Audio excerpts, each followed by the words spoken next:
Si tu es architecte, probablement la commande publique, les appels d'offres, fait partie de ton activité de manière importante et il faut dédier du temps. Pourquoi? Parce que c'est laborieux, ça prend du temps, les dossiers sont complexes, il faut monter des groupements et peut-être tu te dis, bah, finalement avec l'IA, est-ce qu'il y a un moyen d'accélérer les choses et du coup de pouvoir répondre à plus d'appels d'offres ou en tout cas de répondre aux appels d'offres de manière plus qualitative sans y passer la semaine? Dans cette vidéo, je vais t'expliquer comment répondre à des appels d'offres plus rapidement et en réutilisant ce que tu as déjà fait dans les précédents appels d'offres pour que tu ne sois plus jamais en situation de manquer des appels d'offres parce que tu n'as pas le temps d'y répondre. Si tu ne me connais pas, mon nom c'est Sébastien et depuis 2 ans, je me consacre à aider les architectes à utiliser l'IA en pratique pour gagner du temps. J'aide les architectes à mieux comprendre l'IA, à savoir quels outils utiliser, à savoir comment mieux lui parler. Je développe également des automatisations pour certaines agences qui veulent traiter un cas très particulier lié par exemple à l'estimation des projets ou bien à la création de comptes rendus de réunion. Donc si ça t'intéresse, n'hésite pas à me parler de ton projet et je te dirai si c'est possible. Tu peux rejoindre la plateforme que j'ai créée qui s'appelle Future Archi Academy où tu as plein de ressources. Tu as notamment la liste des outils IA qu'il faut connaître, les cas d'usage, mais également des vidéos où tu vas pouvoir apprendre l'IA par la pratique. Donc, je te laisse le lien en description. Donc, avec l'IA, on nous a annoncé que les appels d'offres sont plus simples, qu'on peut répondre plus facilement. Et c'est vrai que c'est un cas d'usage qui est particulièrement intéressant. Pourquoi? Bah, finalement, parce que les appels d'offres, c'est beaucoup de texte, de recherche dans du texte, mais aussi de génération de texte.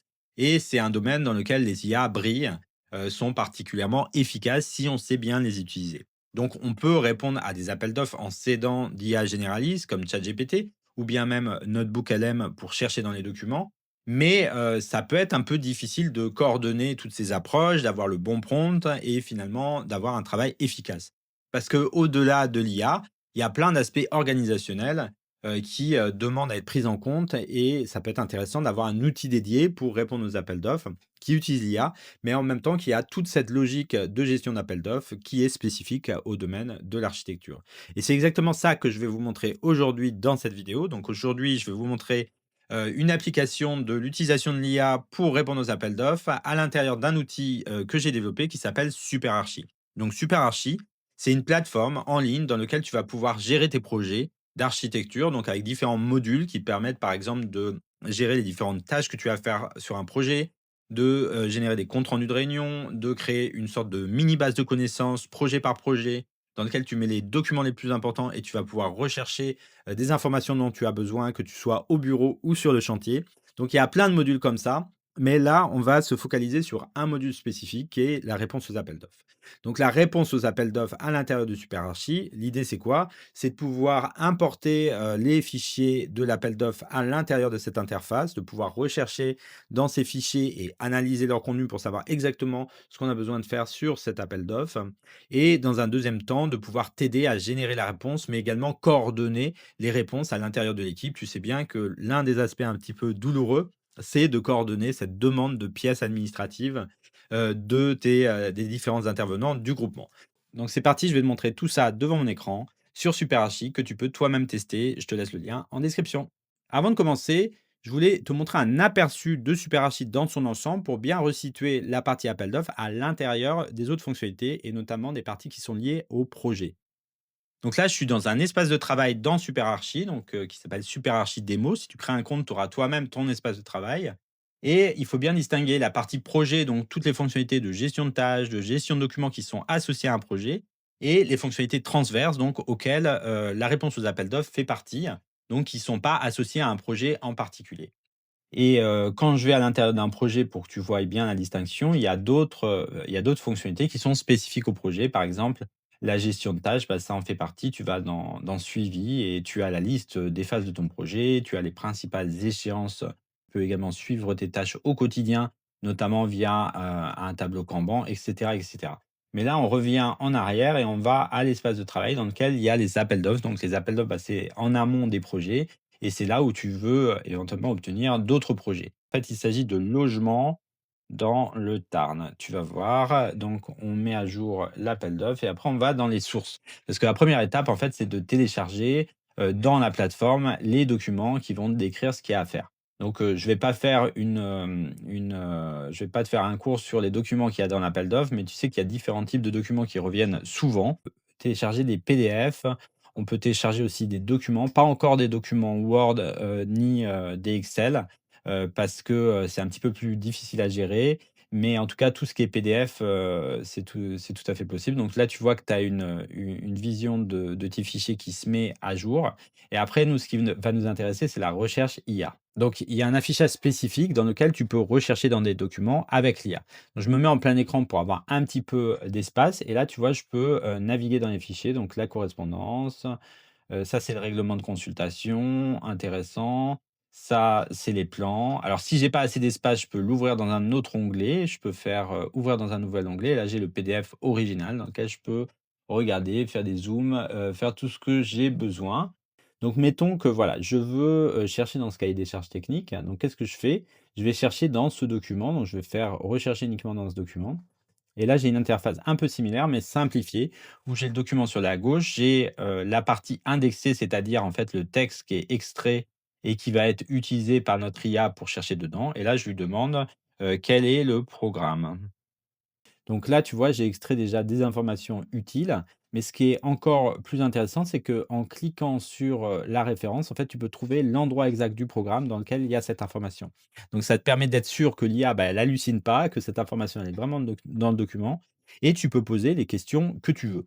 Tu peux même prendre des petites notes. Alors là, par exemple, je vais dire: «OK, ça m'intéresse, je veux le garder en mémoire». Bah, je crée une petite note qui va contenir que cette information. Donc tu vas voir un peu plus tard comment la stock. En fait, là, je suis revenu en arrière. Du coup, je suis dans la recherche à l'intérieur d'un seul document. Mais après, si je veux retrouver ma note, bah, je vais dans la note et tu vois, j'ai sauvé cette partie-là, qui m'intéresse et après je pourrais aussi rechercher dans mes notes. Donc c'est ça qui est assez intéressant. Tu peux même créer des petites notes à la main, éventuellement en vocal, par exemple. J'ai visité le site, c'est super intéressant. Il y a une partie sur, la végétation méditerranéenne. Il faudrait vraiment travailler là-dessus. Il y a aussi, dans la région des systèmes de murs de soutènement en terrasse. Ça pourrait être aussi un thème de projet. Je pense que dans le sud, en tout cas dans cette région-là, c'est quelque chose d'assez important dans l'architecture vernaculaire. Donc tu vois que là, j'ai parlé assez rapidement. Donc tu vois que, finalement, là, je peux combiner entre une petite note que j'ai eue comme ça en me promenant sur le site, une partie extraite des documents, bah, qui va m'intéresser parce que ça va être une source pour répondre. Voilà, c'est quelque chose d'assez flexible. Maintenant, on revient à notre, fameuse source, mais tu vas me dire: «Bah, il y a beaucoup de documents, donc est-ce qu'on va devoir les traiter à la main?»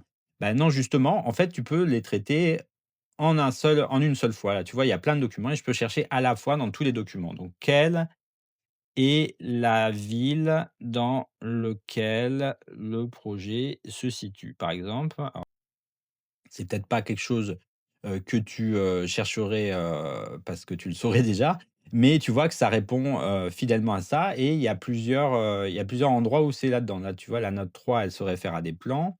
La note 2, elle se réfère à la fiche de lancement de consultation et cetera et cetera. Donc c'est juste pour t'illustrer que dans cette recherche multi-documents, finalement, on peut aller croiser les informations. Du coup, j'ai le nom de la ville et je vais, te en profiter pour te montrer un petit peu comment on peut rendre le dossier un petit peu convivial. Là, tu vois on a la capacité d'ajouter un lieu. Donc là, je vais chercher le nom de cette ville et ça va sauver un lieu et du coup, bah, maintenant quand j'accéderai à l'appel d'offres, je saurai, plus ou moins où c'est situé et même si je reviens en arrière dans la liste de toutes mes appels d'offres, en fait, je peux avoir une carte qui liste un petit peu toutes mes réponses et ça, je trouve ça assez intéressant. Donc revenons à notre appel d'offres donné. Donc là, on a vu qu'on pouvait chercher dans plein de documents à la fois. Donc en allant, dans la partie recherche IA, tu peux te mettre en plein écran. Tu peux faire un zoom sur l'appel d'offres qui t'intéresse et lire, manuellement, ben, chercher des informations à la main, hein, tout simplement en regardant le document. Mais tu peux également donc, tu as le chat qui est juste à côté. Tu peux sauver des conversations, donc ça, c'est une conversation, mais tu peux aussi en créer une autre pour changer de sujet et clarifier que tu parles d'autre chose. Voilà, c'est très flexible.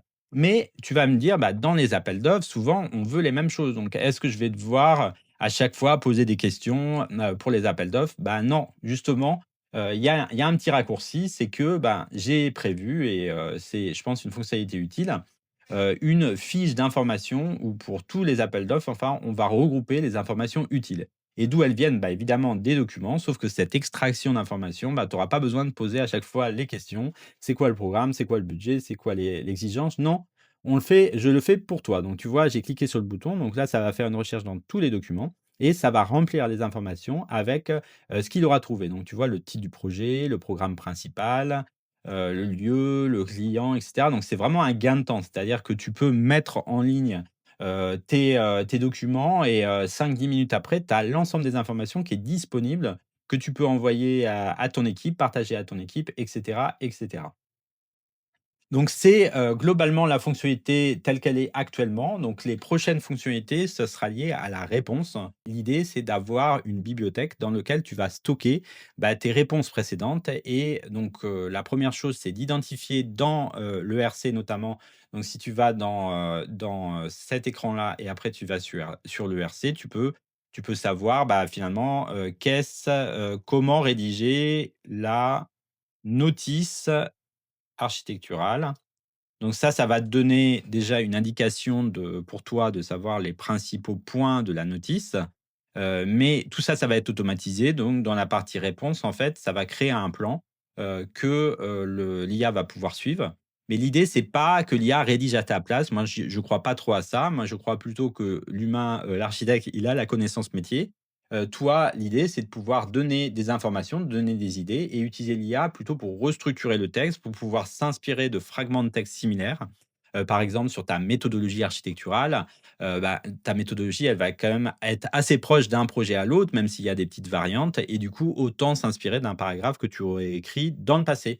Voilà pour cette fonctionnalité. Donc, pour des questions pratico-pratiques, ça coûte combien? Est-ce que c'est accessible? Et cetera. Bah, je vais revenir en arrière et je vais me déconnecter, pour, voir la partie publique, hein. C'est affiché, j'invente rien. Tu vas sur superarchi.co, tu vas sur la partie prix.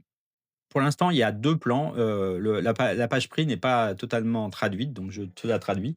Il y a 2 plans. Normalement, le plan Super Archi Starter, c'est plutôt un plan conçu pour les petits architectes qui sont en général seuls, qui ont pas une nécessité de partager en équipe, les fonctionnalités comme, la gestion des, appels d'offres, et la gestion des prix est, normalement limitée dans ce plan. Mais vu que c'est le démarrage, en fait, de Super Archi, moi, je te fais profiter de toutes les fonctionnalités.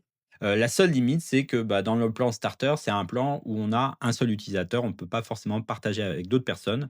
Mais par contre, si tu crées un compte maintenant, en fait, je te fais bénéficier, de l'accès à toutes les possibilités, de la plateforme. Donc, c'est-à-dire la gestion des prix, la gestion des appels d'offres, la génération d'images, la base de données de projet, le suivi de tâches et cetera et cetera. Donc finalement, pour ce prix-là, si tu prends à l'année ou bien ce prix-là quand tu prends, au mois, tu peux bénéficier d'un outil complet qui te permet non seulement de répondre aux appels d'offres, mais aussi d'avoir un outil de gestion de projet, mais aussi d'avoir une base de connaissances. Voilà ce que je pouvais te dire sur la réponse aux appels d'offres d'architecture avec l'IA, notamment en utilisant la plateforme SuperArchi. Tu as vu que sur la partie analyse, on peut aller très très vite et on peut rentrer dans les documents même s'ils sont très très longs. Et du coup, bah, avoir une vision claire sur les projets et éviter de perdre du temps pour simplement comprendre l'appel d'offres. Les prochaines étapes, bah, ce sera de pouvoir répondre plus facilement en s'inspirant des réponses précédentes, mais également gérer toute la partie administrative. Donc, si ça t'intéresse, n'oublie pas de t'abonner à la chaîne pour être tenu au courant. Je te dis à bientôt pour une autre vidéo pour apprendre plus comment utiliser l'IA en tant qu'architecte et gagner du temps.